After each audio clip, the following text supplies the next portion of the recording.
Time to BS with Staniel Smooth. The Sports Cave and BS Sessions is presented by our friends over Righteous Fellow Beef Jerky. Are you looking for some smoky flavors of new jerky? Well, come on down and get some Righteous Fellow Beef Jerky, the official jerky of Belly Up Sports and Belly Up Media.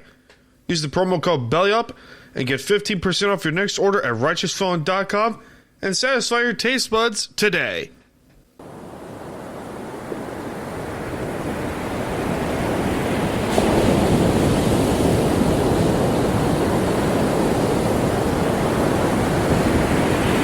It's time to BS.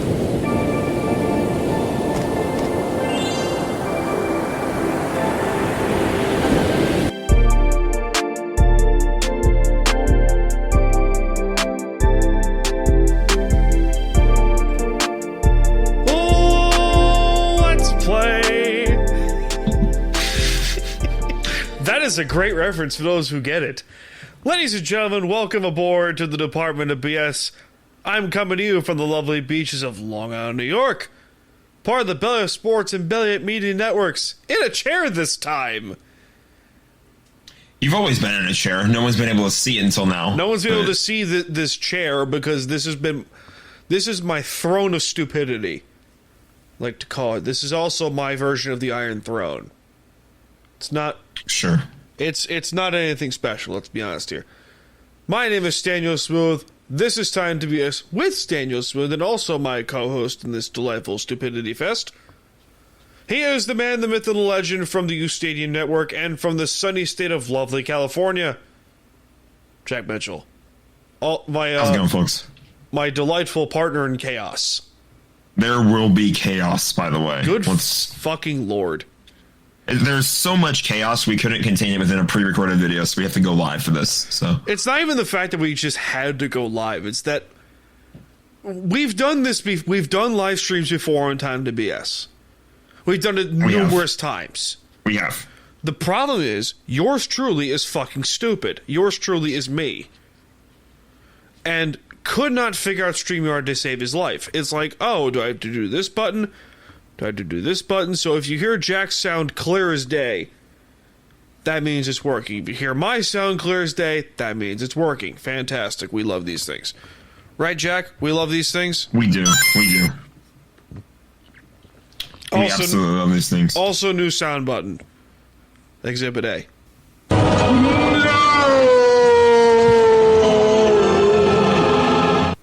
In honor of the late, great James Earl Jones. May he rest in paradise. The Force is always strong with him. Jack, what the fuck is up? Man, last couple days have been insanity, to say the least. Yeah. Do tell. Saturday, I'm gonna dive into my soccer fandom very briefly because the LA Galaxy, with a very clutch win against Vancouver, they expand their lead in the Western Conference. So they have a very, very, very realistic chance to finish as the number one seed in the West, which is awesome, especially compared to where they were last year. Sunday, both the Dodgers and Rams, with epic come from behind victories. I'm sure we will get more into that very much later. Most likely. Monday, Jey Uso, the Intercontinental Championship. Jesus Christmas. And we have banners for this episode, so we actually get to see, like, the banners and shit like that, so I can clip this crap a lot easier. And, you know, it's... post videos and shit on YouTube and TikTok and stuff, because, you know, content creation is key in this department. I'm wearing glasses. Nerd. That's a sound I need to get. Just Homer Simpson yelling, nerd! Nerd! But you're probably wondering, what the fuck? You never wear glasses. I don't. That's because these are blue lights. And every now and then I get, like, migraine headaches and shit like that, so it's not fun. Not particularly fun, but here we are nonetheless. The Rams also saved your ass this past Oh Sunday. my god. You were ready to run through a building if they lost that game. Let's also be let's put this into context here. The Rams started 0-2 this season. Should not be 0-2. Should not have been 0-2, but say what you want, they started 0-2. They lost in week 2 45-14 to the Cardinals. I don't know. I don't care. It was a blowout. It was terrible. Marvin Harrison Jr. proceeded to go fucking ape shit. And good for him because he had a slow start week 1 for the Cards. His first touchdown wasn't even a touchdown. Yeah, okay, you. I'm not going to get that deep into it because we're talking about another game here, but... Or, here's another idea that's going to be very controversial. You could shut the fuck up. I'm going to use that sound a lot with you. And I'll just be spamming the buzzer, so... Oh, Jesus. Come at Bite me. me, bitch. Bite me. Oh, shit. Let's see what we got here for. So, yeah, with the rundown. Yeah, Jack's Rams did win on Sunday, so Los Angeles improves to 1-2 on the season. You were going on something there. You were talking about... It felt like you were building up to describing the game, but sure, go ahead. But, yeah, I'm getting to that. Because you know how this show is. It derails. We gotta recap everything first, and then we'll dive in. It derails like wildfire. Yeah, that too. We have no direction. We've never had a direction on this program. We will continue to not have a direction because fuck everything. Let's be honest here. Matthew Stafford, from what I saw of the game, played relatively well, right? Not relatively well. He played like the best quarterback in the league. I was being modest. He really did. I think he had a better game than Mahomes, honestly. I really do. I was being modest. Fair. Being modest. Also, Jaden Daniels also with some competition, though. Yeah, Jaden Daniels. What the fuck? He out LSU'd Joe Burrow on Monday Night Football. Are the Bengals 0-3 now? They are officially 0-3 as we're recording. Oh my! Where did that go? Like what? I know that team typically gets off to a slow start, but jeez Louise. Can we also celebrations in order, my friend? Because you're looking at one of 5 teams that are 3-0 this to start the 2024 NFL season. Let me have my fun. You can have Let me have my fun. Let me have my fun because did you say that the Seahawks would not make the playoffs? Probably. Yes, you did. I have receipts, motherfucker. Because you picked the Rams you picked the Rams to go to the Super Bowl. You picked the Niners to be in the playoffs. I think I had this correct. I would check your notes. A very good amount of people. Now, I want to keep pump the brakes here because it is also week 3. But I am allowed to have my fun because the Seahawks rank top 5 in total defense so far this season. Top 5 in almost every category. I have reasons to be excited in the new Mike McDonald era. They're also first in pressures. Yes. Here is the point that I'm going to make. You're having your fun, and I get that. And, obviously, props to the Seahawks for beating who's in front of them. Week 1, they play the Broncos. They play Bo Nix in his first career game. Bo Nix actually looked pretty decent. Okay. He looked okay, but it was his first game. He definitely had a lot of first game jitters. Yeah. Week 2, you're playing the Patriots. You played against Jacoby Brissett. I can't say his name. Jacoby Brissett. You needed overtime to beat Jacoby Brissett. Can we also give credit to Gerard Mayo? Sure. They might have their coach. Can. They might have their coach. Granted, still early. 3, the Dolphins don't have Tua. Yeah. Skylar Thompson is not good at No, football. you're I'm right. sorry. You're right. No, you're right. So, I'm not saying I you're don't- wrong. I'm not saying you're wrong. I'm going to cut you You off. get where I'm getting at, though. I'm going to cut you off and say this. I do not think you are wrong. It is still early. They played Detroit on Monday night. In Detroit. There's your test. In Detroit. That is their first big test. Monday Night Football. The Seahawks, correct me if I'm wrong, play the Niners in week 8. I have the schedule. No, they played the Niners on October 10th on Thursday Night Football Interesting. at home in Lumen Field. So they're at Detroit Monday night and 2 straight games at home against the Giants, Danny Derps, and the 49ers 4 days later. Their big test is San Francisco. Because Detroit's Detroit. I wouldn't be mad if they lost to the Lions. Would not be mad at all. I want to see where the Niners are at in terms of injuries and stuff too, because, and like, again, you said it's early, but my early impression from the 49ers so far is that they look kind of soft, honestly. They do. They really do. Like, yes, there are injuries. I'm not discrediting that. Obviously, they have injuries, but they're known for being a very deep team with a plug-and-play offense. No one knew who Jordan Mason was before this year. CMC gets hurt, and it's like, oh, how are the Niners going to respond? They don't have CMC. They take their backup, and their run game kicks ass. Let's also put in perspective here. Christian McCaffrey might be out longer than we think he might be. Yeah, he is ending up having to see a specialist in Germany out for the season. They haven't said that yet, but when you have to leave the country to see somebody about a lingering Achilles problem, not the greatest sign. Andrew Luck would like a word, by the way. He had to see a European specialist for his shoulder. And I'm not saying he's doing anything wrong by doing that, but No, he's not. It's just like, it's not the greatest sign in the world that is what it has come down to, because that's just, injuries suck. That's just what it is. They're missing Deebo Samuel too. They have pieces though.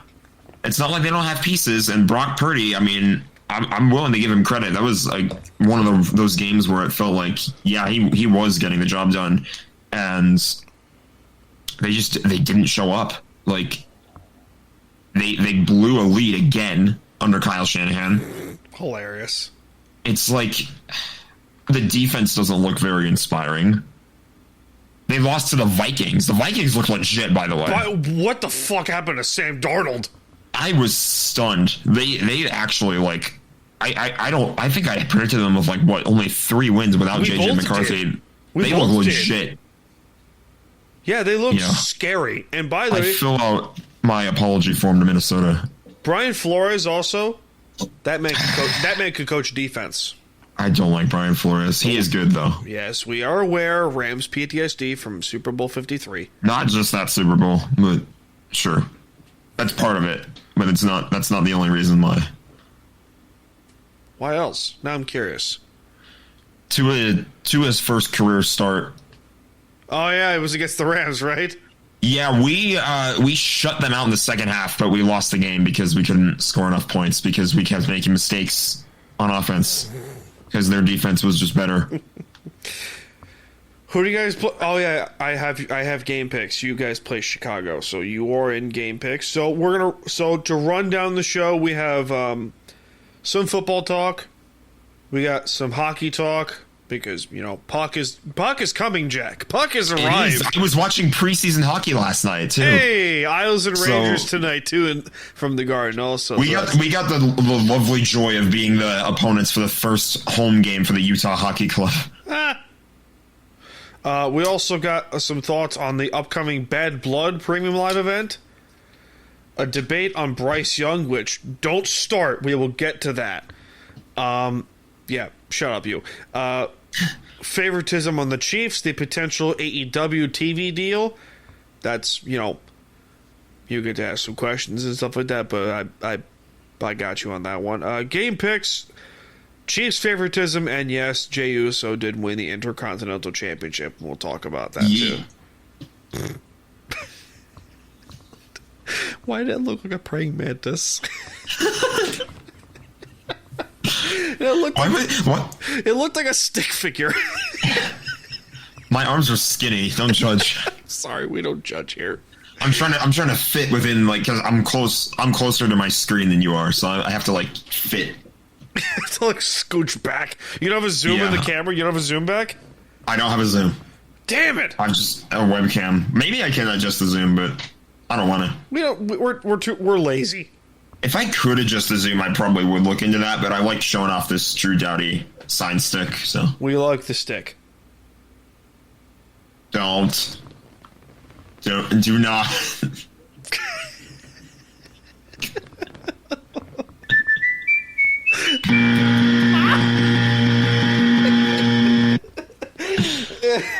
Yes, the sound, the Old Spice button is still there. Jack, let's also be fucking real. The show would be boring without our soundboards. I wouldn't say that. Yes. Jack. Let's be honest here. Compared to the shows we've done in the past. Let's be fucking honest here for a second. Can you imagine if we were the same generic ESPN type podcast? It's like, oh, how does this affect LeBron's legacy? Like, can you imagine if we were that? No. I mean, that's sort of what I do on my other show with Splash, but sure. But still. But you know what I mean. Not to the same extent, at least. Like, we still have fun is what I mean. Okay. Good. You get the Sonic button. The Sonic button is delightful. It is. That's not one that I have. Ha! Dan wins. Where's that I've button? got the Mario jump, which I used when Kyron Williams scored his touchdown. I love our soundboards. Just this makes this more fun. It makes this so much fun. Jack. Wait, fuck. There it is. Do you want to talk some puck? Let's do it. Expectations for the Kings? Expectations for the Kings are no expectations whatsoever. Wow, really? A little bit. I mean, Come on. I'll say this. The judging by what we have seen from the Kings in training camp so far, they look a lot more physical, a lot tougher, a lot faster. They're not stuck to playing the 1-3-1 anymore. And that was kind of apparent in their preseason game last night against Utah. Now, granted, they did play mostly. You know how I can't use the same term starters because starters in the NFL versus starters in the NHL, it's a little bit different than that. But Utah was the team that played mostly NHL players. We were playing mostly like our bottom six forwards, AHL forwards, stuff like that. So basically the number twos, essentially. Yes. The B team, if you will. The B team. Not to be confused. They played a good game, honestly. When you look at the teams they fielded, I feel like the Kings played. You know, they were keeping Utah honest. Like Utah took a 2-0 lead on penalties. I thought the penalties were terrible calls because surprise. NHL bullshit. Yeah, I can't wait to get back into that again. But I like that button too. I might actually have that button. The smash button. You bitch. Jack wins. I take that one. You hoe.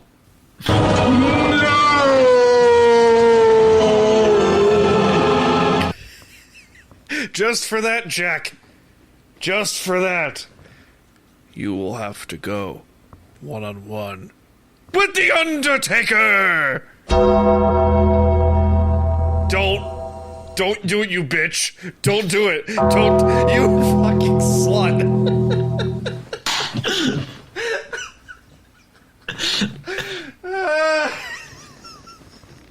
We always get into the soundboard war, and then I forget where I'm going with this sentence. Kings hockey, damn it. Yes. Yeah. No, I basically made my point. They played pretty well for a B team against an A team. I thought they played a solid game. They played fast. Had a couple nice goals. The goalie prospects, I'm very excited for what the Kings have to offer and goalies in the future. So, I mean, maybe they make the playoffs. They should. I don't think they should miss the playoffs. I'll say that. But I don't really. The Pacific Division as a whole, with the excess of Vancouver and Vegas, and also Edmonton, who made the final. The Pacific Division should remain the same, right? I mean, for now, yeah. The Kraken are probably going to get better. Right? I expect them to. I'd expect them to. New coach, Dave Haxtell's no longer there, thank God. But can we also put this in realization here? How the fuck did Dave Haxtell get another job? Where is he now? I don't know where he is, but how the fuck did he get hired by the Kraken? Did Seattle learn? Did the NHL learn nothing from his time in Philadelphia? Apparently not. I want to go on a rant here because, Jack, you're a fan of the Kings. I mean, their previous head coach was what was his name? I can't remember. Todd McClellan. Todd McClellan, thank you. Todd McClellan has been a head coach on 3 different occasions now. With the Kings, most notably San Jose, and was also with Edmonton for a hot minute. Lindy Ruff, guess where he is now? He is Buffalo, I believe. He's back with the Sabres. Okay? Lindy Ruff coached the Sabres from the 90s until 2013. He then went to coach the Dallas Stars for God knows how long. Then he was with New Jersey. Now he's back with the Sabres. Mm-hmm. Okay? Getting to my point here. Alain Vigneault, most notably with the Vancouver Canucks and the New York Rangers, won 3 President's Trophies between the two teams, also made 2 appearances in the Stanley Cup Final, fired on multiple occasions. Was also with Philadelphia, last team with the Flyers. John Tortorella won a cup with Tampa in 2004. Various amounts of success with the Rangers. Columbus. He was great with the Jackets. And now with Philadelphia. Where am I going with this, you might ask? The NHL is a fucking boys club. Okay? Yeah. It does not matter. That's why Rob Blake still has a job. It's crazy because you have certain situations where there are various amounts of coaching prospects down in the AHL or in the minor leagues, or hell, even college hockey or juniors that should get an NHL shot. Now, granted, Edmonton last year, perfect example. They let Jay Woodcroft go. They hired Connor McDavid's junior coach. All of a sudden, they're in Game 7 of the Stanley Cup Final against Florida. Came back from a 3-1 series lead. Okay? The win streak that they were on, it was a 3-0 series lead, first of all. And close enough. They won, I think 17 games in a row after looking like they were going to finish in the cellar of the division. Insane. Ridiculous win streak. Insane. I don't know how they pulled that off. Now, it also gets... Yes, head coaching change and all, but still. Yeah, it does help when the MVP of the entire fucking league also had 100. Yeah, it does. It also helps when Connor Teams aren't supposed to do that. Teams are never supposed to win that many games in a row. No, but it also...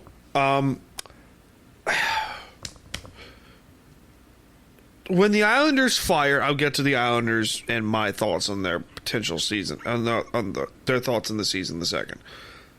When the Islanders let Barry Trotz go, I threw my arms in the air and said, what the fuck are they doing? And then they hired Lane Lambert to be the new coach, and then they fired his ass, and then they brought back Patrick Waugh from the depths of retirement. essentially, or coaching retirement from the NHL in this case. Mm-hmm. Okay? They could have gone the minor league route. They could have. They very easily could have. But, like, Patrick Watt, like, won the Jack Adams Award as a rookie head coach with Colorado. Right? 2013? To the keyboard. To the keyboard. To the keyboard, yes. To the keyboard, Jack.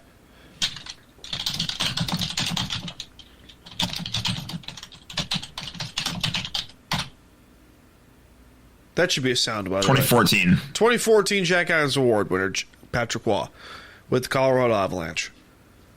I want to be...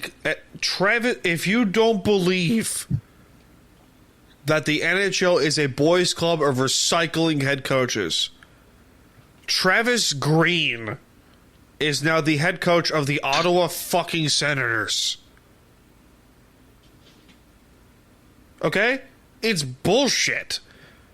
Because this is a league that talks all the talk about, like, we want to do right for the league, we want parity, blah, blah, blah, blah, blah. We don't want, recycling and shit like that. And then they go and do this crap. Then they go do this. Like, what the fuck? Make up your mind. Yeah. Okay? Daryl Sutter, your former coach, 2-time Stanley Cup champion with the Los Angeles Kings, was the head coach of the Calgary Flames twice. Twice. Okay?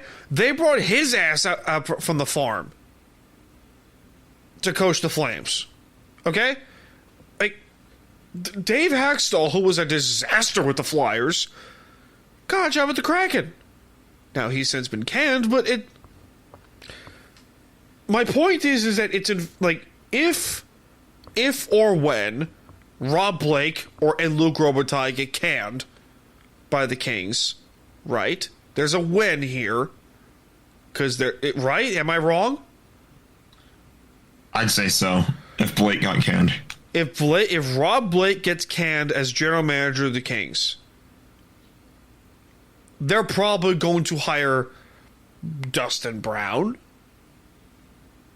I don't think they're going to hire Dustin Brown. But you know what the fuck? You know my point. Yeah, I get what you're... I understand your point. It's fucking stupid. Like, this is coming from a league that talks all the talk about, like, oh, we want parity in this, we want this and that, blah, blah, blah, blah, blah. And then you do this shit. Anyway, my rant is done for now.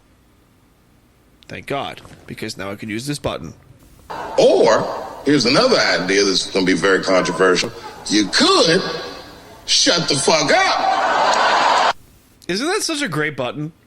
It is. It's so great. Dave Chappelle, shout out to him, by the way. One of the goats of comedy. The Islanders this season should be significantly better. The Islanders gave up 25 third-period leads this past season. It's a lot. It's a fucking lot. If they gave up 10 of those, I would have been like, okay, this is a great team. And they are. They're a great team.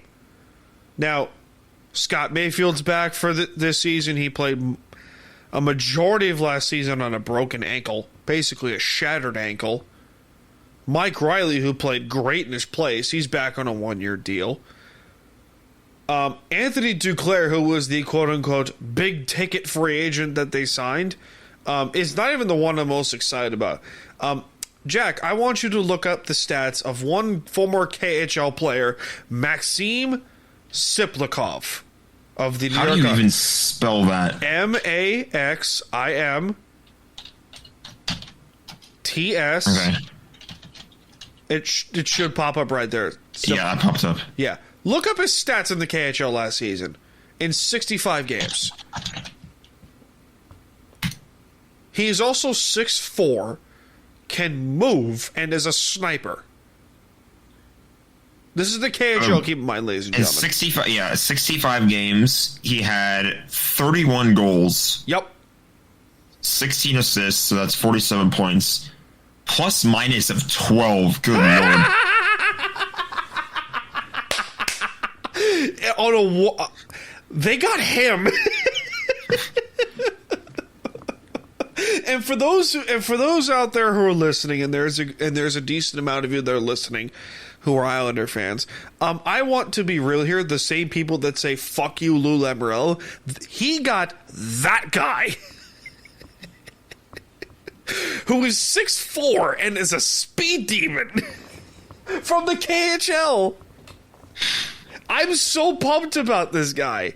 He looks like a hockey player. And can hit too. Ooh. Ooh. He looks like Zdeno Chara, but like, faster and 4 inches shorter. Everybody looks like a foot shorter than Chara, though. Like, that guy is... It's not human how tall he is. Luke Skyscraper over there. By the way, should be in the Hall of Fame sometime soon. It's given he's going to be in the Hall of Fame soon. Yeah. It's a fucking given. Basically. But my the big concern going around Islander camp is Ilya Sorokin had back surgery recently. And that came out of fucking nowhere because Lou does not say shit. Lou does not say shit. So, oh, Jesus. Also, in the Islander department, the Islanders lead 3-0 over the Rangers. Granted, preseason, but still. Goals by... A lead's a lead. What? A lead's a lead. Lead's a lead. Lead a lead a lead a lead. Lead a lead. Oh, boy. But I think their ceiling is 50 wins. They It's a high ceiling. What? It's a high ceiling. It's a high ceiling, but, I don't think they're going to pass the Rangers.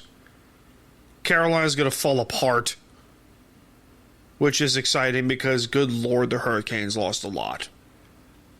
They lost a lot of pieces. So, it's a given they should fall apart. But then again, Ron Brind'Amour can fucking coach. So, there's a perfect example of a guy who was an out-of-market idea and who turns out to be a fucking phenomenal coach. Ron Brind'Amour. Former captain of the Canes, by the way.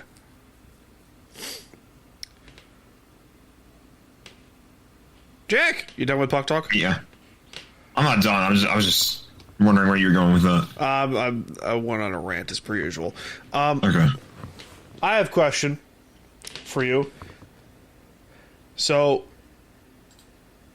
what the fuck? Bryce Young got benched earlier this week. Well, last week, technically. Yes. And former number 1 overall pick of the Panthers, out of University of Alabama, Heisman Trophy winner, you know the deal. 0-2 start, just disastrous start for his Panthers career last year and 2 games. Andy Dalton comes in and proceeds to destroy the Raiders because fuck football and fuck logic and everything that it stands for because I give up. Yeah, I'm not sure how much of that game was the Raiders being bad or Andy Dalton being a sane quarterback. Regardless, football. Yeah, football. Typical football BS, but that's just how we do things around here. Yeah, I don't really know what to attribute that to be honest, because it's clearly night and day between Bryce Young and Andy Dalton. Andy Dalton is a proven veteran who's been able to win games for a few handful of teams. Yep. I don't know if I'd go as far as calling him like maybe a top 10 QB in the league. Obviously not. Probably not even top 15, but maybe top 20. He's got some kind of argument. He's got a fucking argument. But Bryce Young has... If you were to put the blame... We love to play the blame game around here. As fans, as content creators, as podcasters, what the fuck.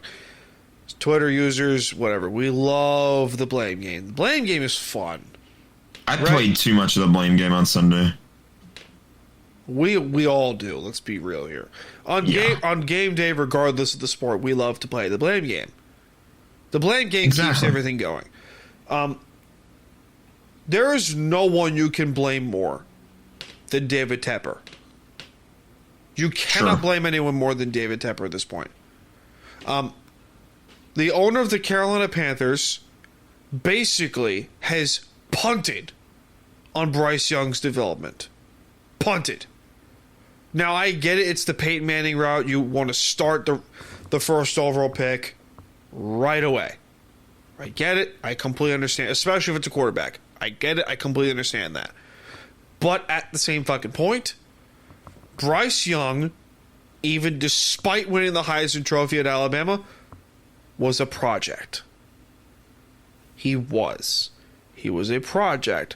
Why? Because the Panthers, from top to bottom, are dog shit. Jack, take over before I go on a rant. Yeah, I mean, the Panthers, when you have an organizational problem from the top, that's certainly a huge issue, and it's like it felt like Bryce was always set up to fail. And now, in my opinion, when you draft a quarterback at first overall, that guy's got to be the starter in week one. Teams only draft that high because they've just had a dismal prior season, and they're trying to get a new. They don't believe in their old guy anymore, and they're trying to get a new centerpiece to build around. And when you're gonna use the most valuable pick in the draft on that centerpiece, the person who you want to be your centerpiece, I would say you kind of want him to be like there. Like you draft a quarterback first overall, that like have him be the guy. You're not wrong. And when it doesn't happen immediately, things kind of I'm gonna do what I love to do, and that's compare it to my own experience from what I saw with the Rams. Jared Goff in 2016. Or, if you want to go back even further, Sam Bradford in 08. I don't remember that far back, if I'm going to be honest. Okay, good for you. Yeah, honestly, good. I know it was God. bad. I do know it was. Oh boy, 2016. I remember pretty fresh. We don't mention your former coach. We do not. We will not mention. But he basically decided to start Case Keenum, even though Jared Goff was drafted first overall, and the quarterback play stunk. Keenum was not great, and they eventually did decide to play Jared Goff in, I think, week 10. Almost won the game, but then a few more other problems kept cropping up with the team in certain other areas, especially on offense. So at that point, it kind of became clear, okay, so quarterback is not the problem with this team. It's other things within the offensive system. And I think that kind of thing can sort of be applied to Carolina. Now that, because let's say Andy Dalton played the Raiders. The Raiders aren't a very good football team. Who do the Panthers play next? The Raiders are a toss-up, let's be honest here. Because they did beat Baltimore. They did beat Baltimore, yeah, but they are a toss-up. The Raiders are a toss-up. If you're insisting on calling them toss-up, well, fine. I'm looking at the Panthers' schedule right now on my phone. They play the Bengals next Sunday.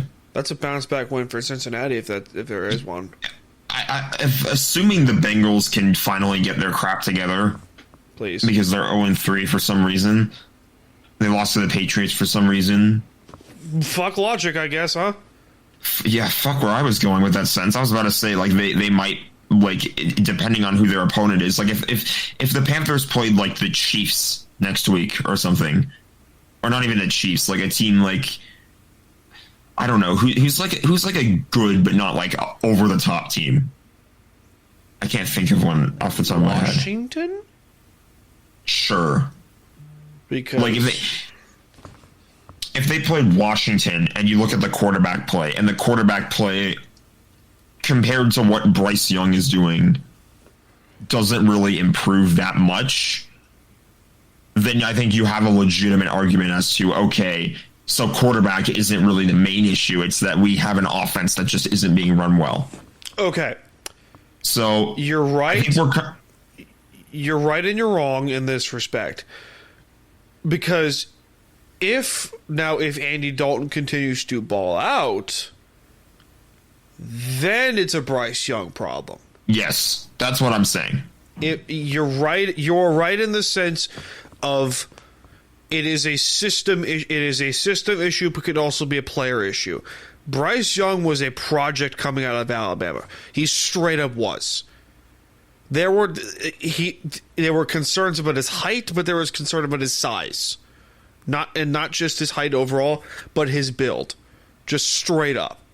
He looks like a high school quarterback out there. He straight up does. Now, at the same point, if Andy Dalton continue on this fact, if Andy Dalton continues to ball out, what are the odds the Panthers trade him? Because it could happen. If the Panthers win and keep winning, They trade Bryce Young or they trade Andy Dalton? they trade Bryce. Up there. It's definitely. I think it's a realistic possibility, assuming he continues to ball out. The team all around play better around Andy Dalton. The whole team did. Here's what's a bummer is that we finally got another long-awaited good game out of Adam Thielen. Where the hell And is he's he on been? IR.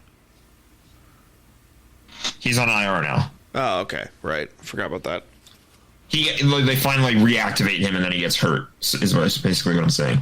Yeah, I don't mean reactivate as in they elevated him from getting hurt or whatever. He finally it feels like it's been a hot minute since he's had a legitimately good game. Yeah, but it's hard. Where do you trade him? Is the question here, because you have to trade him somewhere. First of all, he's been linked to the Seahawks, which they don't want him. Do you think they want him? I don't think they do, because Geno's balled out. Who gets him? Who trades for him? Now, over here in New York Sports Radio has talked about, hey, maybe the Giants should get out of the Daniel Jones contract. They should trade him to Carolina for Bryce Young. I don't know if Daniel Jones for Bryce Young is the greatest upgrade on either side. I don't think the Giants would take Daniel Jones. Or not the Giants, the Panthers. No, they do not. Because that is a lopsided no deal. But you need to trade him to a team that you know is going to get the best out of him. You know that. Particularly My for only his advice skills. I can give to them, which I don't know if I trust Panthers ownership to follow this advice, don't do what the Rams did when they got rid of Ernest Jones. Don't trade him away for nothing. Get something out of him. Oh, Jesus. That was such a stupid trade. I'll never understand why they did that. Yeah, we'll keep going. We'll keep going on that later. One of these days we will, question the leadership of Les Snead. Well, that won't come for a hot minute, probably. No, it will not. Anyway, do you want to talk about the Bad Blood PLE that's coming up in Atlanta, Georgia? I suppose so. I suppose we might as well. So we have one match that has been announced. Actually, two matches. Hang on. All right, go ahead. Good man. You get the show. As per usual. We have one match that has been announced, and it's not even the main event of the whole show. Cody Rhodes and Roman Reigns do not play the fucking sound. I know you do not, because we will get copyright striked immediately. Don't even think about it. Hands off the sound work. Good man. Cody Rhodes and Roman Reigns will team up to face Solo Sikoa and Jacob Fatu in a cage. Right? It's in a cage. It's in a steel cage? I haven't heard nothing about it being a steel cage. Okay. To the internet we go, I guess. Because I like being fact-checked. I love being wrong in this argument.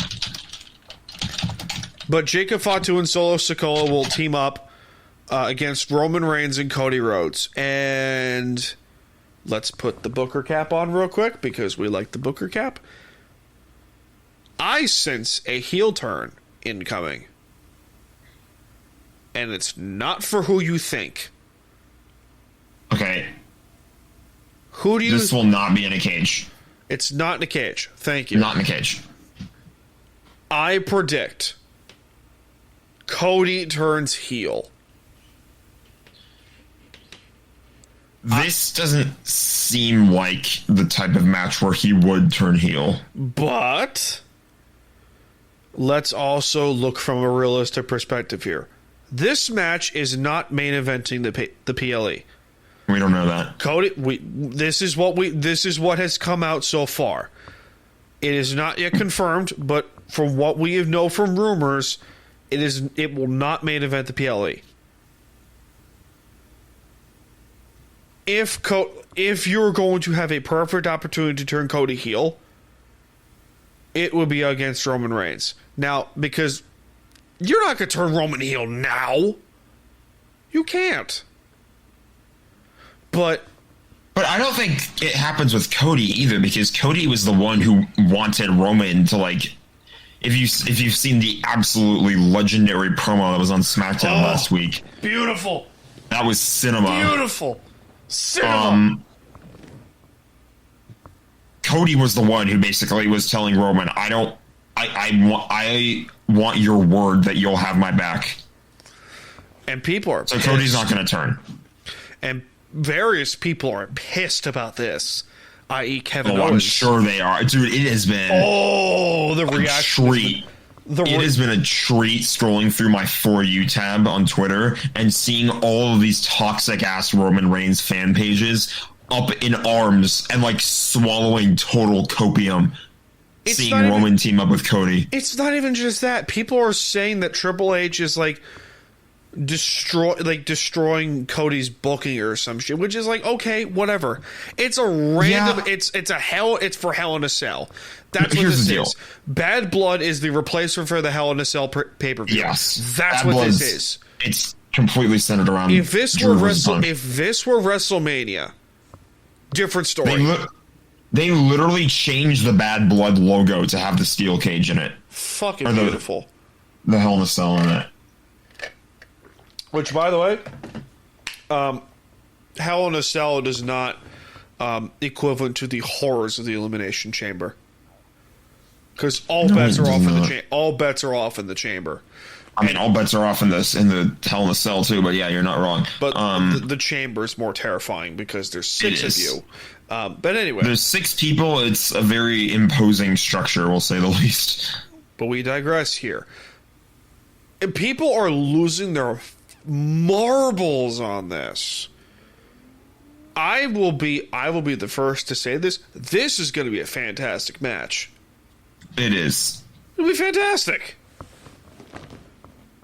But it's one of those things where you go, I know you hate this term, but I've told you this before, and a certain Philadelphia team will say the same thing in the past. We trust the process. Something is coming from this, and we don't know what, and that is what we will do.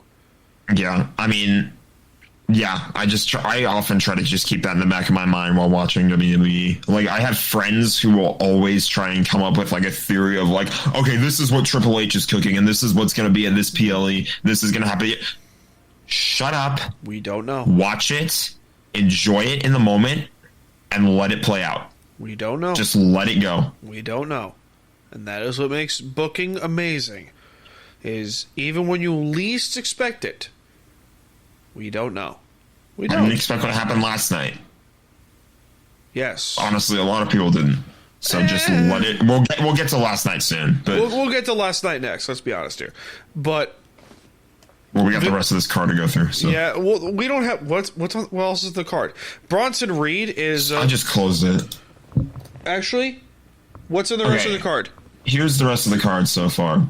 So we have the Hell in a Cell between Punk and McIntyre. Oh yeah, I forgot about that one. Damian Priest versus Finn Balor.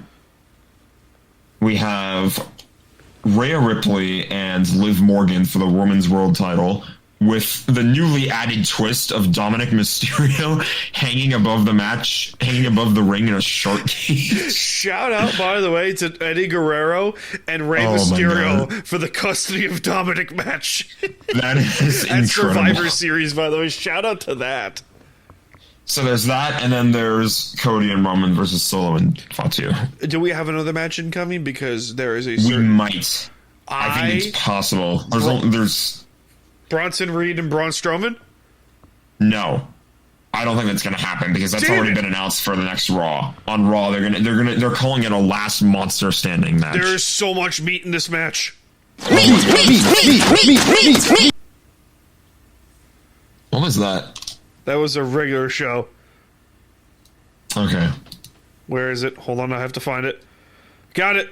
I want to see two big men Oh my god. with big with big chests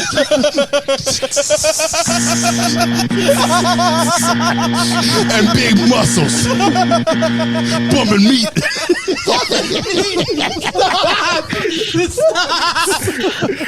That's why I'm here. That's why I watched wrestling as a kid. You want your 5-star matches? You want your 30-minute classics? Not me. Big meaty men slapping meat. Anytime I get to use that sound, it's beautiful. Are you done? I'm done. Wait a minute. Jack, question for you. Who won the Intercontinental Championship last night? Wait for it. Yes! Yeet. Me and my praying mantis bullshit, I guess. You remind me of, like, Seth Rogen's characters Mantis and Kung Fu Panda or some shit. Yeah, that's what it was. It's just like... I'm surprised you remembered that. Yeah. Yeah, I have to like really reach How old out. do you think I am?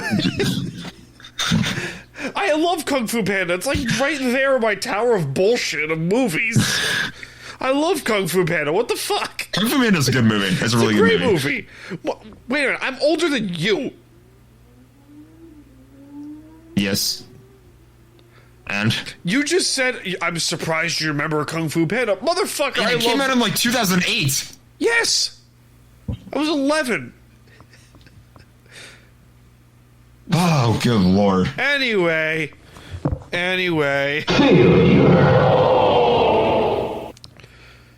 Jey Uso did win the Intercontinental Championship over Braun Breaker, and Braun Breaker's reign of the IC title ended at 51 days, but I think this was a good decision. I've had friends telling me the opposite, but I'm not in agreement with them. I think one of my friends' like big concerns is that the booking for the mid card on Raw is kind of in trouble because Jay doesn't really have feuds with anybody right now. Okay. And I was like, first of all, yeah, he does, because he's mixed up in the whole Terror Twins versus Judgment Day type thing. Finn Balor. And yeah, Finn Balor could probably go for this. Wait, Finn has the tag title, I think, right? Double champions. Could be a double championship. I don't know. I'll give a shit, but... Carlito, maybe. He could challenge for it. Probably not. I but- spit in the face of people who want to be cool. No? No. No? Damn it. Where's the button? No? Where's the failure button? Where did it go? This is a live show, folks. Wow. Let's play that one. Wow. Here it is. Wow, that took way longer than I thought it would.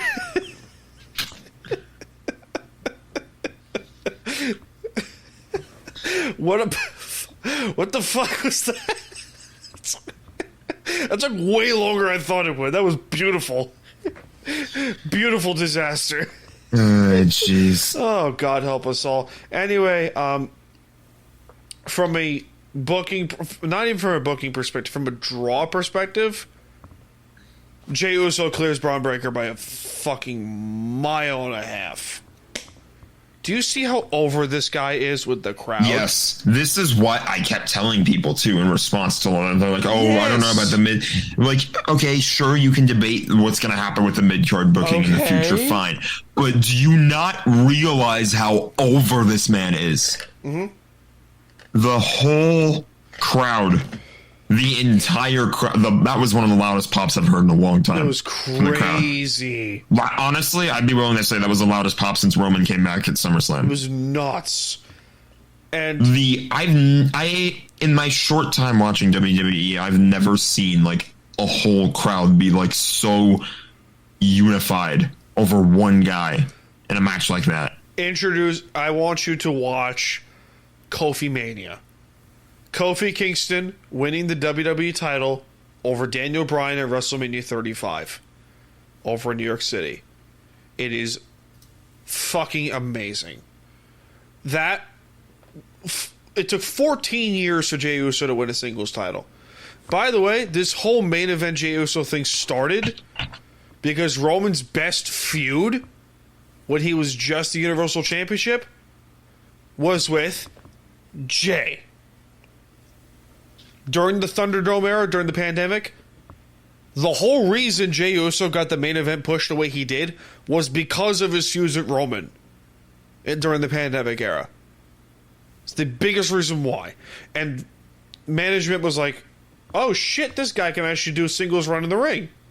Oh shit, he doesn't need Jimmy Uso at this point. Jimmy needs And Jey. the crowd loves him. Yes! That's why I said that I love this too, because you have to get those moments like that every now and then. You have to have those moments where it's like the crowd just explodes. Just goes And explosions and stuff. Yeah. Things. Because we love these things. We do, but when it makes the people happy and when all of those people are going to go home that night and say, yeah, I just had an experience of a lifetime watching Jey Uso win this title and watching the whole crowd go nuts. On a fucking random night of Raw. On a random night of Raw. That's why you watch. That's why you watch. Yes. You wouldn't expect a title like that to change hands on Raw, and it did. Yeah. Every now and then, it's like when you have a mid-card fight on Raw or SmackDown, every now and then you should probably expect a title change. Also, I want to throw this out there. Speaking of mid-card titles, we might be getting women's mid-card titles soon. Yes, I've heard about that. Those are long overdue. That is fucking long overdue. Long overdue indeed. And rightfully so. It's fucking, absolutely deserved. Jack, I want to talk about something real quick because this is not in your expertise. I know nothing about AEW. But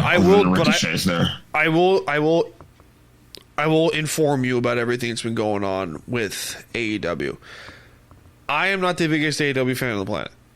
I think the product is lacking in some stuff.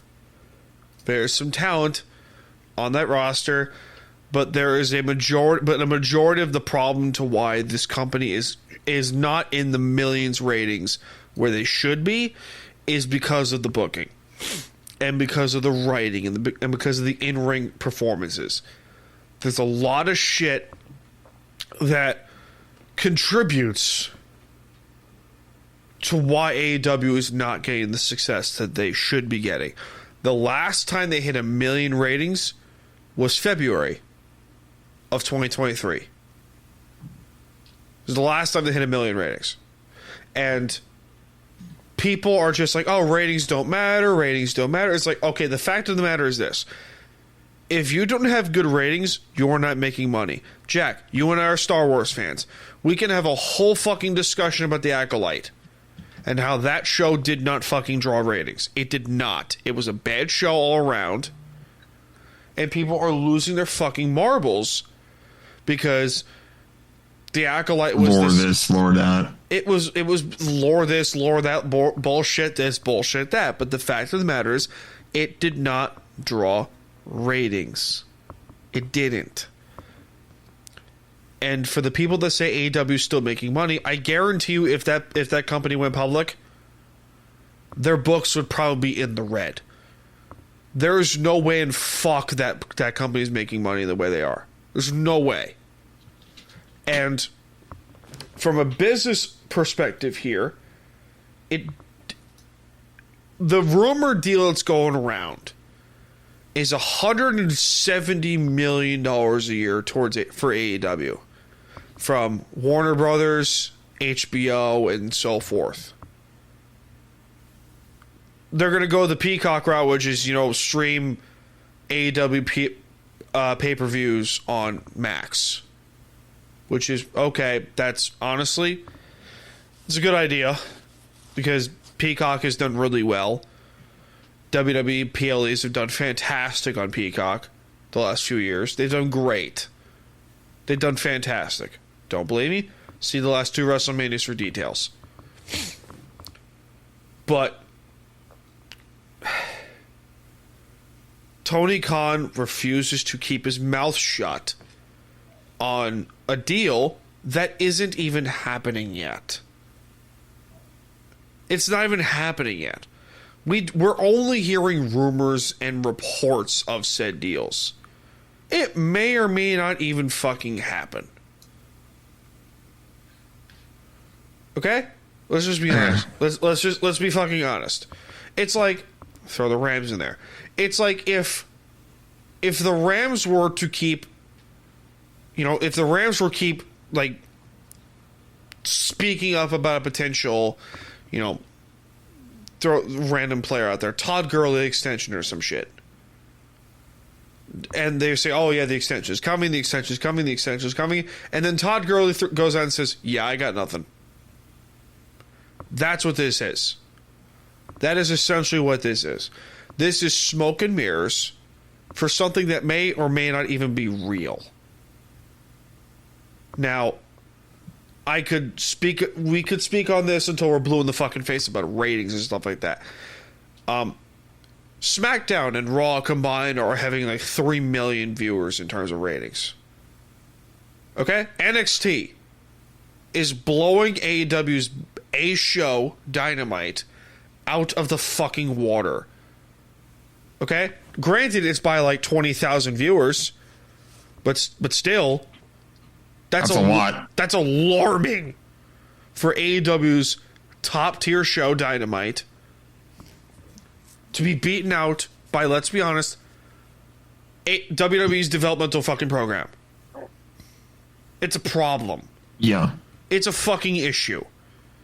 And before you people say, oh, you just don't want AEW to see it, yeah, fuck you. It's like, no. I love professional wrestling. Don't believe me? Kurt Angle's debut in TNA in 2006 is one of my favorite fucking moments in my professional wrestling life. Okay? Bobby Roode in TNA. I could go on the deep end on my favorite moments from TNA's glory days, from their first 12 years of coverage from 2001 to 2013. I could go on a rant about this shit. Ring of Honor. I can keep going. But ratings matters. You're going to get canceled by television networks if your ratings suck. Okay? That's just fact. That is just business fact. That's not even a wrestling thing or whatever. It's like, it's just in general. Like, if you're not making money, if you're not making enough money to please the networks, they're going to take you off the air. Yeah. Jack, Google how much money Disney lost per episode of The Acolyte. I guarantee you it's in the millions. In one season, by the way. One season, Disney lost how much? It'll pop up eventually. 22.5 million. Yeah. On each episode. Yes, that's how much. Yikes. That's how much. How many episodes were there? There were like, I don't even know how many there were. Let's just call it there were 10. 22.5, you said? 22.5 million. 22.5 times 12. I'll check this. I'm going to fact check this. Okay. 8 episodes. Times 8, they lost $180 million through that one show. That one show, which was a fucking disaster. Okay? For those who think that ratings doesn't matter, ratings matters. Straight up, it does. Just straight up. And there's not even a fucking argument on that. Ratings matters. Hell, YouTube, perfect example. If you're not getting views on YouTube, you're not making money. Straight up. Yep. It's just fucking fact. It is fact. That's how it works. That's how it works. Jack? Can we discuss the evil empire? The new evil empire? In this case, Evil Empire. the First Order, in this case? Yeah, sure, First Order. Oh, Jesus Christ. Oh, the Chiefs were getting all these calls beforehand, blah, blah, blah, blah. The Chiefs are the most penalized team in the league. Yeah, fuck you. It's like, okay. Yeah, sure, that's real. Okay, I'm getting a headache. Jack, take over. I don't even know what your point was. Like The favoritism of the league, dick sucking the Chiefs. I don't know. It's like It's too obvious. it feels weird in a way because we're looking at last week's game between them and the Falcons, I assume. And even last week's game, weekend's game too.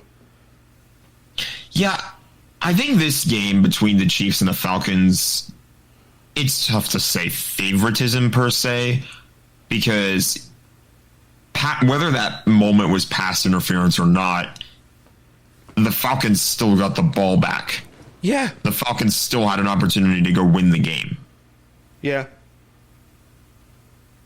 You get where I'm coming from. No, I get where you're coming from here, but I do get where you're coming from. I absolutely get where you're coming from. But I also get where you're coming from. The fact that it feels like every game so far this season, it feels like the Chiefs have gotten a major call to go their way or a major no call to go their way.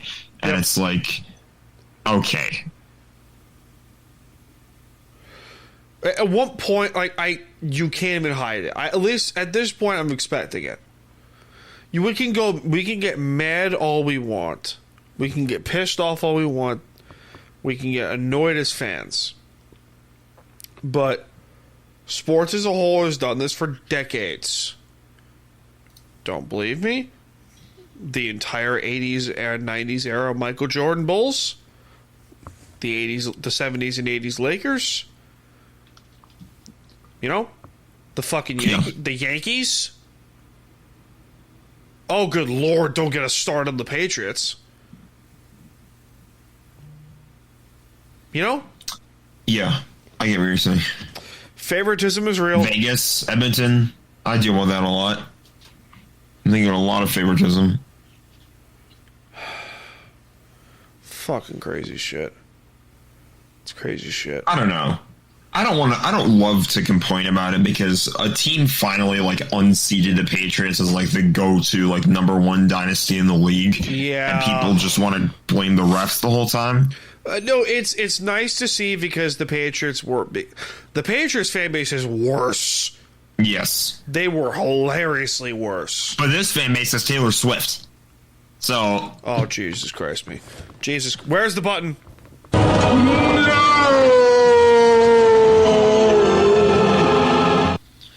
I hope we don't get copyright strike from that. Yeah, we better not. That'd be hilarious. That'd be all sorts of funny. It'd be terrible, but it'd be funny. Yeah. I'd laugh. No, you would. It's on my channel. Well, fuck you too, lad. I'm just kidding. So to get off topic here, Jack, I did show you I got the OG Xbox, right? You did. That thing is fun. I'm sure it is. It's so much fun. I love it. It's so great. Why am I whispering? Why are you whispering? That's weird. It's not an ASMR video.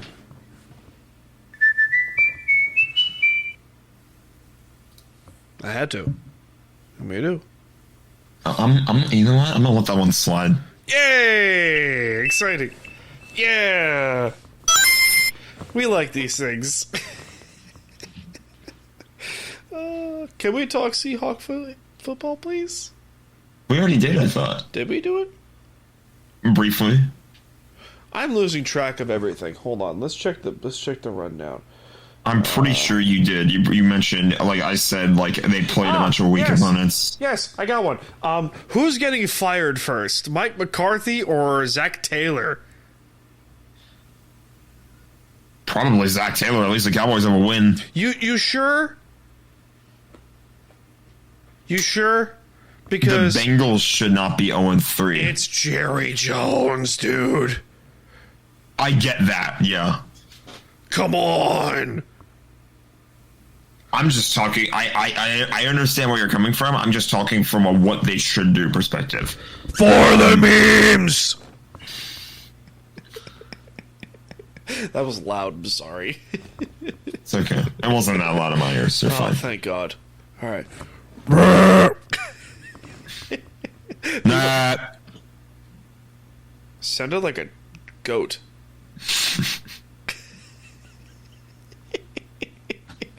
It's because I'm the GOAT, you know?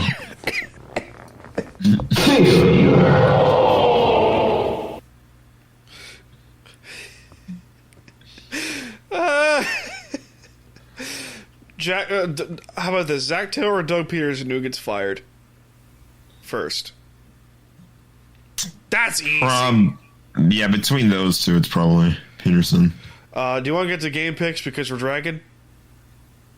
I guess so. I haven't gotten a chance to yell about the Rams yet because... Oh, yeah. You haven't yet. That's right. Because they're still alive. Still alive, motherfuckers. I'm telling you guys right now, the season probably is dead if they lose that game. Probably. You can't give up after 2 weeks. You probably shouldn't give up after 3 weeks, but if they're 0-3, it's a tough hole to climb out of. It's a really, really, really tough hole to climb out of. And the Rams, thankfully, did not fall to that because while their defense vanished last week against Arizona, this past week, that means the same thing. Week 2 against Arizona, their defense vanished. Week 3 against San Francisco was the cleanest defensive performance to ever know. But did they show up and make the clutch stops when they needed to? Absolutely. This team is alive. And a win over the 49ers is going to fire them up like nothing before. Like, oh my God, it's insane how good of a win that was. How the comeback fashion, Matthew Stafford cementing himself as a top quarterback in the league. Because let's be honest, you look at this was a weird game, by the way, I should say too. The amount of names that were missing on both sides. Deebo Samuel, Christian McCaffrey. Yep. George Kittle, Cooper Kupp, Puka Nacua, John Johnson, Darius Williams. Puka Nacua. The tribe of Puka Nacua, indeed. You get what I mean, though. Like, all those names missing from this game on both sides. And how the Rams just found a way. The fake punt changed the game. I can't believe they pulled off a fake punt. Like, they haven't tried and done that shit since John Fossil was their special teams coordinator. Jesus Christ. Like, that was such a long time ago. And you're paying attention, right? Yep. I'm just going through, just checking some news because NXT is going on. Fair enough. But yeah, I lost track of my point. Damn it. What am I doing? Fuck Mike Tomlin. Chaos happened as well. Mike Tomlin. What the fuck happened to the Steelers are 3-0. Steelers, they're playing about how I expected them to. They got lucky with Justin Herbert getting hurt. I mean, I still think they would have won the game, but Justin Herbert getting hurt basically killed anything the Chargers had going for them. Can we also... I hate them. I fucking hate them. Every time I think the Steelers stink, every time I think of this team as dog shit, they continue to prove bullshit exists. It's stupid. It is fucking stupid.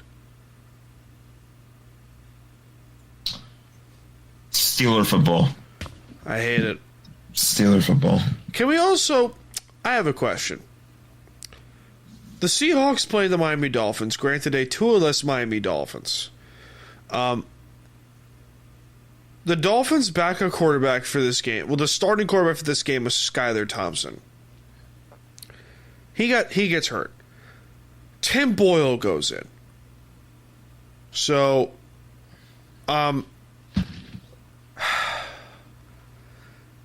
I want to place the blame game on general manager of the Dolphins, Chris Greer.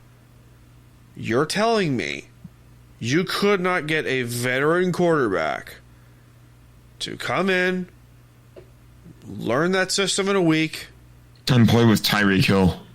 Yeah, you had plenty of time to get a veteran quarterback for your team, or trade for one even, and have yourself a chance to win. Because if this system, which is basically the Shanahan system on South Beach, is what we think it is, you're able to plug in any quarterback, any fucking quarterback, put them in that system, and they win, and they go off. Don't believe me? Brock Purdy.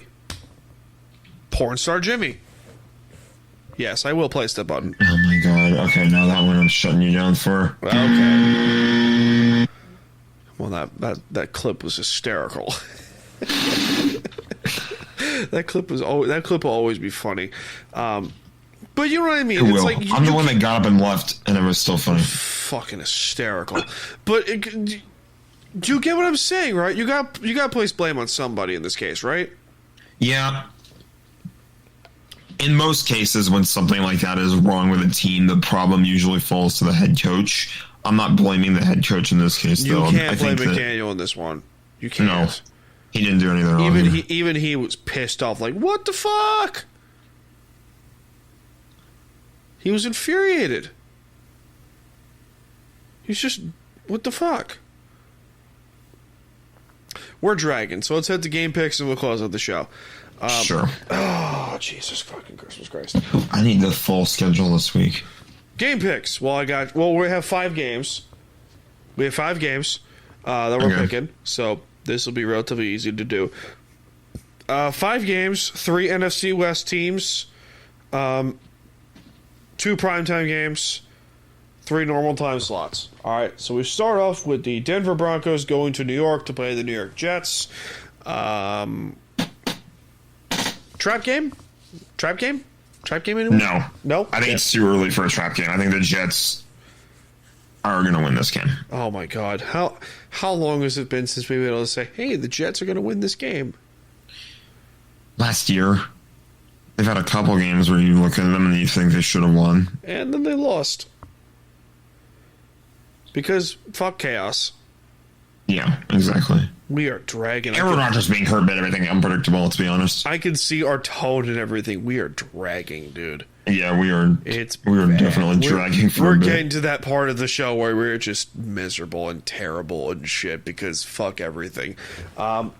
Jets win? Jets win. Your team, the Los Angeles Rams, go to Chicago. I'm not going to guarantee anything, but the Los Angeles Rams should win this football game. They should. I have questions about the secondary still, but they're hurt. I'm not worried about the pass rush. The pressures that are being generated by Jared Verse and Braden Fisk and Kobe Turner and Byron Young, those 4 are deadly. All they have to do is get to the quarterback or whoever's in the backfield and finish the tackles. They have been doing such an incredible job getting pressures in there at the very least. Jared a good pick. All I'm saying about Jared Verse is that it's most notable with him. If he can wrap up the guy and finish the tackle more often than he does, he would have like 10 sacks by now. I'm not even kidding. Yeah. Yeah, that's just how I see it. The secondary, if they elevate Akella Witherspoon from the practice squad, then there's a trusted veteran presence on there. Oh, they brought him back? They did bring him back. Oh, when was He's this? on the practice squad a couple weeks ago. Oh, cool. Fuck yeah. Linebackers, I also don't trust right now. Roseboom and Troy Reader have both been on and off. And Troy Reader's been there for a while. Inconsistent. Yeah, I don't love this guy, especially compared to somebody like the rookie Omar Spites. Like they talked him up a lot in the preseason, and it felt like they were going to make him the starter, and he hasn't even touched the field yet. Crazy shit. So we'll see. But the Rams have their pieces on offense. Clearly, they proved last week that they are very much still capable of playing good enough football to win games. And if they play like they did for most of the end of that Niners game, they should win. If they carry the momentum, they get some of those reinforcements in there, they should win. They'll be back to 500. And then Darius Williams hopefully comes off of IR. And then you play the Packers. That game is a bit of a toss-up as things currently stand. And then you get your bye week and everybody's healthy. Hey. So. We love these things. Or most people are healthy, I'll say. So we'll see. But if the Rams play like they did to finish that after they were down 21-7, honestly, they played near the end of the first half, too. I thought they played pretty good football. So and we don't see where things go. The Hawks don't play Rams until November 3rd. That's going to be a little while, yeah. The Rams, the Bears don't scare me. I'll put it that way. They could win the game, but the Rams should win the game. Next up, we have the New England Patriots, the upstart New England Patriots, at San Francisco. This senses trap game. This actually does kind of seem like a trap game. Do you? Because I'm being totally honest and unbiased. The Niners should have a winning record by this point. Yes. They should be 3-0. I'll put it that way. They should have beaten Minnesota, but I can understand like they also have like the losing streak going there for whatever reason. They haven't won in Minnesota since the 90s. And really? I think so. Wow. And they probably should have beaten the Rams the way that game was going, the way that game was trending. Yeah. So the Niners are kind of playing, like, even in spite of injuries, they have a pretty good roster. Jawan Jennings is legit. I've always thought he's legit. They still got Brandon Ayuk. Ayuk looks terrible right now. So a lot of their top players are hurt, and the players who are there are players on paper they should be good, but they're playing really lethargic. They're playing kind of weak, kind of soft. Like Trent Williams. And it's... Even Trent Williams, I mean... Crazy. Trent Williams, by the way, this is to give you guys an idea, in case we haven't drilled it into your brains enough. Trent Williams is the 49ers O-line. Last week, he missed like the final few plays that the Niners offense was on the field for because he had to get an IV. So Brock Purdy was without Trent Williams protecting him for, I think, 3 plays. And on the 3rd play, sack fumble. Yep. Rams get the ball back. Niners can't score before the half. Yep. So San Francisco, their Achilles heel is if a majority of their key pieces go out, they're an average team. Yeah. Straight up. And it's weird to think about it, too, because Brock Purdy he's not a bad quarterback at all. Nope. But the games that he's lost, for the most part, even the ones that he's kept them in, they're still losing. They were still in that Vikings game for a good chunk of it. They still lost. They were, obviously, like I keep saying that they should have won. Like, they should have beaten the Rams. They were in that game for so long. Brock Purdy kept them in that game, and they still lost. It's such a weird thing to think about how Brock doesn't win without his targets, but it's through no fault of his own. Like, does that even make any sense? It's more of the system. It's a system. It's the system quarterback cliche. It's their defense too, I feel like. It's the system quarterback cliche. Sure. But I think it's also their defense too. Their defense needs help. Yeah, that defense needs a lot of help. They are missing Dre Greenlaw. They're missing a few other pieces. Yep. Talanoa Hufanga came back. He didn't look terrible. Yeah. He didn't look good. No, he did not. Next up, we go to Baltimore. And that city, where the Bills take on the 1-2 Baltimore Ravens. Buffalo is also 3-0. And Josh Allen, I will say right now, the Church of Josh Allen shall make a return. And I think he is the overwhelming MVP favorite at this point. As of right now, yes. I still on paper I would take Lamar, but that's just because it's Lamar Jackson. But at the same time, the Ravens, even in getting their first win of the season, looked shaky doing so. They almost blew a huge lead at the end of the game. Dallas got an onside kick. And that in and of itself is saying something, because nowadays, under the current kickoff rules, Which are onside stupid. kicks, you can only do an onside kick under the following three conditions. Number one, it has to be in the fourth quarter. Number two, you have to be trailing. And number three, after you announce to the stadium that you are going to be attempting an onside kick. Stupid, stupid, stupid. That's so dumb. It takes it literally, like, there was a strategic element of the game being able to just onside kick completely out of nowhere and fool the other team. Yep. That's part of the game on special teams, is that you are taught to be ready for that sort of thing. And now it's just like, if you know it's coming every time, if you still allow the other team to get the ball back, that is such a failure. I don't even know where to begin. And that's what happened with the Baltimore Ravens.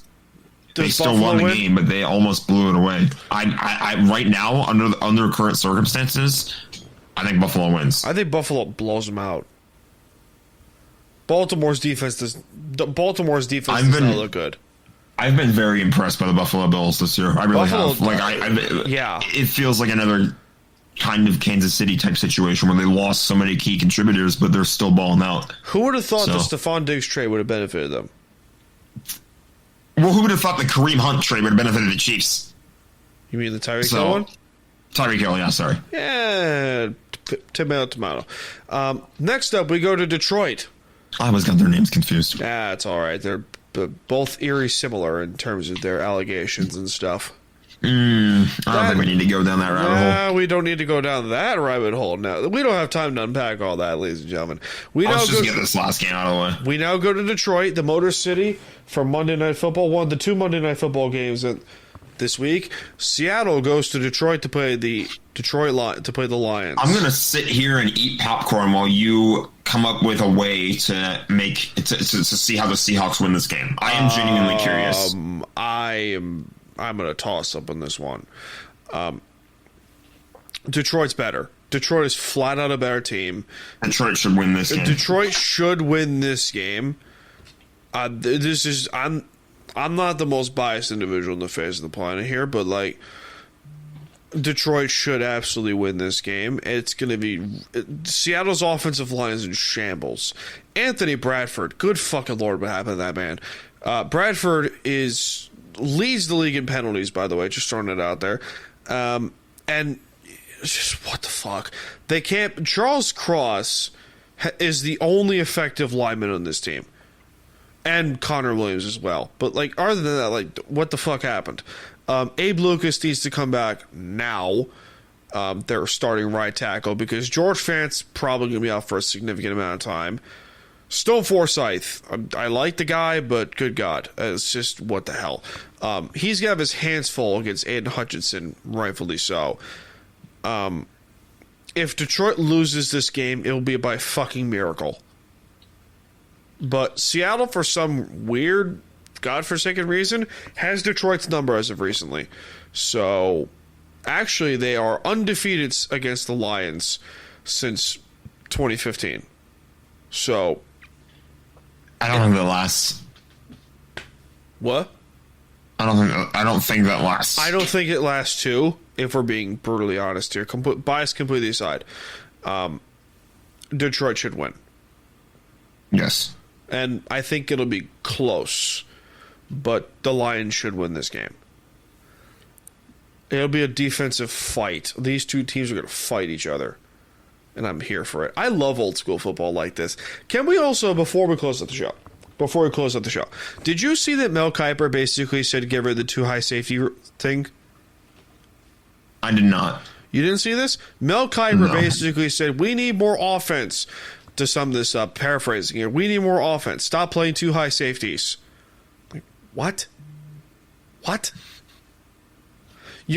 I'm sorry, but isn't Mel Kiper in his 60s? I don't know. Isn't Mel Kiper... Hasn't Mel Kiper Jr. been around with ESPN since, 86? Okay? Do we not need to remind ourselves the fact that he's lived through some of the greatest defenses the league has ever seen, from the mid-'80s Chicago Bears, 1984 is when he was on. 1980. He saw the 85 Bears. We can arguably say that is the greatest defense to ever grace a football field. From 1984 to 1986, the Chicago Bears had the greatest defense in the history of the NFL. He also lived through the no-fly zone Broncos in 2015, the entire Legion of Boom era, Belichick's Patriots in the early days, and those were good defenses in New England. All those defenses were good. Blitzburg, the 90s Steelers, the 86 Giants with Lawrence Taylor decided to go apeshit and help the Giants win their first Super Bowl in franchise history. I'm sorry that Patrick Mahomes is not going off for 500 yards a game. I'm sorry that your favorite teams are not just going apeshit for 600 yards of total offense. I'm sorry. Because defense is fucking awesome. We are seeing for the first time in over 15 fucking years, defense is making a comeback in this league. Right? Yeah. It is amazing.